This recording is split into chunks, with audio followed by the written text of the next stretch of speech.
What you doing? I'm your otakutainer, the theacstories with this otakutainment reviews. I'm talking about Ichi the Witch by Osamu Nishi and Shiro Usazaki, the fifth hunt, Shirabedonna, the Analytic Witch, which came out on October 6, 2024, and it's the usual 19 pages. For a little non-spoiler review, we are finally at the Monegold Witches Association, where Ichi is fascinated by everything and everyone is fascinated with Ichi. We mainly meet and interact with Shirabedonna, the Analytic Witch, with glimpses of other witches, and see a bit of how the association's inner workings run.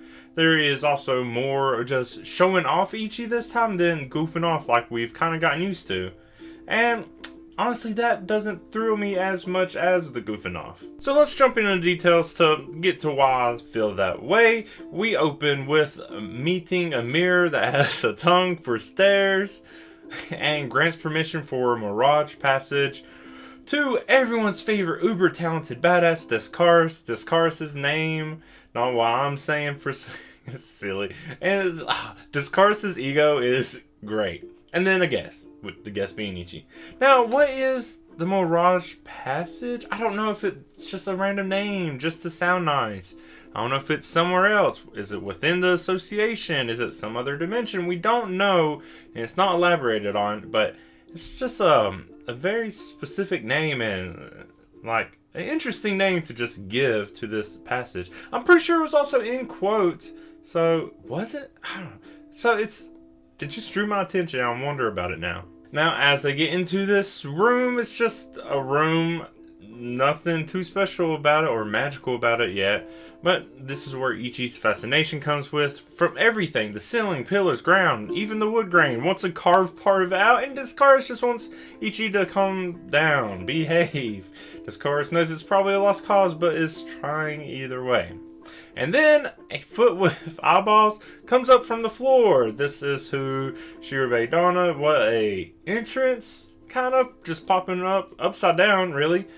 But there's no like official introduction box. We do get like an introduction to Shirabedonna, but not that little box we've gotten with all other witches, which I like. It's a nice touch, and it's as consistent as everything else is, like the title.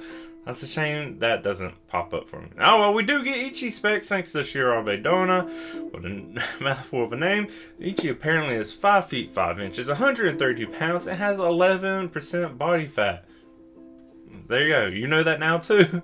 It's like one of those bonus pages you would get. It's like, here's all the stuff. We didn't get Ichi's blood type, though, or horoscope, zodiac. We didn't get any of that, which I feel like at least these are more concrete stats, I guess. But Shirabedonna really even wants to see more. Really interested in Ichi. I mean, that's to be expected. Everyone assumed Ichi was going to be a guinea pig anyways, and it's happening immediately. So yeah, when we finally get introduced to Shirabedonna, we already know the Analytic Witch and is the club advisor for the Society for Research into the Intricacies of Magic and Witches. But since that's a mouthful, just like Shirabedonna's name, it can just be called Witches Research Club. And the one who is stopping Shirabedonna from harassing Ichi and making the intro is Kumugi, the person we just saw flying the magic moped. And the person I'm pretty sure we saw left the village, but now these two are acting like they don't know each other. Kumugi and Ichi, maybe they didn't before, and Kumugi was just being nice to Ichi like any random person, but doesn't remember Ichi. I don't know, that's weird. And I look so closely and they look exactly the same, so it's weird they don't recognize each other. I feel like at least Ichi would remember faces or something like this. Hunters would remember those details, but no, Ichi only remembers Kumugi as, you're the person on the flying moped. I don't know. Also, all of these club members are wearing veils that say stuff like records, reports, assists. It's an interesting detail. I don't know. I feel like it must play into the hierarchy or the roles these level witches play, but we don't get much more into it. It's just kind of background stuff that I'm noticing, and at least those details I'm liking. Also, another just random thing is there's so many witches that want to get their hands on Ichi. Monegold requires an approach permit. Also, monegold is spelled differently in this chapter. It's an I instead of E. Don't know if that's going to stay as a change or not. I noticed it. I'm pointing it out. But yeah, approach permits is such a funny thing because Kumugi's trying to hand over one, and then we get the little scene of everyone just wanting Ichi, and it's like, no, stop that shit. Whew. But yeah, now Kumugi guides them to the Majik's registration chamber, which a big round room. It honestly, I thought it was the original room they walked into, but no, it's a different room. The whole place just kind of looks very similar. But this one has a mirror ceiling, which Ichi notices and is not fascinated by, curious, and is wondering what's up with it. And this is a bit of foreshadowing I didn't catch. So I'm going to come back into that later in case you didn't catch it. Now, Shirabedonna wants Ichi to use the Raiko magic, which is just simply say the chant on the stone, focus on the target provided. And the chant is Raiko's true name, which in this case is Inazuri or Lightning Claw, and it makes me wonder, why do you need a true name? Raiko is already kind of a cool name. I don't know, it could just be the power. I don't know, that makes no sense to me. I don't feel like you need a whole nother name to these magic. Or is Raiko just the name the witches give? But I'm pretty sure Raiko refers... I don't know. That's a weird thing. I don't know if it's needed, but I don't know. If these magic have a true name, and for example, Uroro isn't actually Uroro's real name. Huh. But then there's other chants that have... See, that's the other thing. There's other chants that do other things, even though you don't have that magic, which Ichi has used. Does that mean those are the other names of other magic? See, it doesn't make any sense to me. I'm not crazy about that. But yeah.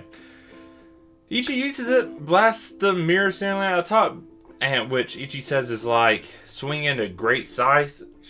And then Shirabedonna analyzes Ichi some more, says magic levels are similar to any other average woman, do things by feel, obviously a hunter, stuff we kind of already knew anyways. Aside from the magic level, you think Ichi would have, being a main protagonist, even higher, or maybe even lower, but no, just average, and it's really, I guess, Uroro's power. But the blast Ichi uses seems like it's so much stronger than it should be, but I guess not, because when you really look at it, it didn't do that much damage to the mirror. I thought it just blew a hole right through it, but the mirror's still there. Now, we also learn as long as Uroro is not active, Ichi won't fall asleep for 3 days. That's the part that disappoints me the most, because that means Ichi can just use any other magic.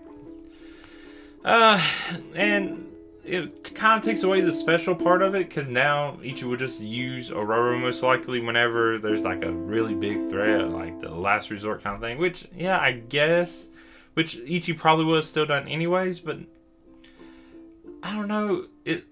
I don't want Ichi using a bunch of magic. Maybe magic items like we saw. But I really just want to see Ichi like really using those hunter skills a lot more, because I think that's the most interesting part about Ichi, and not even needing magic that much. Some help with magic tools, yeah, but the fact that Ichi can just use any magic now, or any magic, and then not have any side effects from Uroro, I don't know, that part's kind of disappointing. But yeah. Now, back to why Ichi aimed at the ceiling. It was out of habit. Since whenever Ichi senses some kind of powerful presence, or even a hostile one, a reflex just attacks it. Which, maybe, yeah, I guess that kind of falls in line with Ichi's, like, not really attacking anything unless they're a threat. I guess if you feel a presence like that, you will automatically see it as a threat. But yeah, then we get a glimpse of at least 9 other people are, I guess, behind this mirror watching Ichi, and we can kind of see most likely they're going to give Ichi trouble, either have Ichi pass some contest or trial to gain their trust, or just be a hassle to Ichi, not trusting Ichi either as being a male witch, or because Uroro manifests behind Ichi right there this moment. Shirabedonna even suggests doing something about that. Yeah, and now, I'm also suspicious someone, either Shirabedonna, someone around, somebody on the other side of the mirror, did something that would also cause Uroro to be drawn out, done on purpose. Don't understand why Uroro would pop out at this moment on purpose anyways. So there's some mystery behind that. I'm suspicious of that. But now that Uroro is out, tries to convince Ichi to start hunting witches. Why hunt magic when you could just hunt these powerful witches instead? Honestly, Uroro, bad timing to say that, considering how surrounded Ichi probably is. And just knowing Ichi can't really fight that much. He has Raiko, it has you, but if Ichi uses Uroro, Ichi will fall asleep, so... But also, Uroro wants Ichi to die, so we know Ichi doesn't have or the best intentions coming from Uroro. Yeah, obviously not going to listen. This isn't even really a big cliffhanger, because we saw Uroro pop up before, which is Ichi just immediately swapped out. I think that's what Ichi's going to do. I think next chapter, Ichi's going to immediately like swipe or attack at Uroro. There's going to be no hesitation. There's not going to be any real thought. If there is, I'll be disappointed because it kind of doesn't fit Ichi's character. That like initial just attack, even though Ichi knows there's no point in attacking. So I don't know. We'll have to see.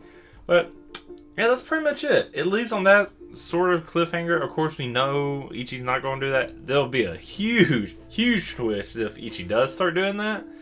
Makes no sense. But Ichi did get some hostile vibes from someone on the other side of the mirror. So, no, that's not going to happen. Now, yeah, so I'm a little disappointed. And the fact that Ichi can use other magic, it's kind of just, it takes away any specialness from it. Then that just a little random thing of Shirabedonna not getting that consistent introduction box. That part doesn't really matter that to me because the title, like I always like to talk about, is consistent. We get another one. It's just simply we're introduced to Shirabedonna, and that's it. That's the title. The Analytic Witch. I like the consistency. Let's keep it going. I'm going to be so disappointed that when the title is not something like that.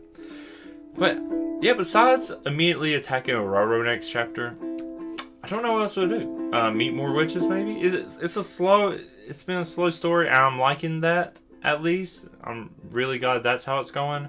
Another test, meeting more witches, meeting monegold officially. That's what I'm waiting for, is to officially meet monegold. To recognize Kumugi, I want those two. I will probably meet the other two that also left with Kumugi at some point. I think so. Unless they were also in the Vels, I just couldn't recognize them. But yeah, there's still plenty of places this can go. I'm going to just stop saying what my predictions were for a second and thinking that would be each next chapter. This one kind of was. Kind of like, what can Ichi do? So we finally got there.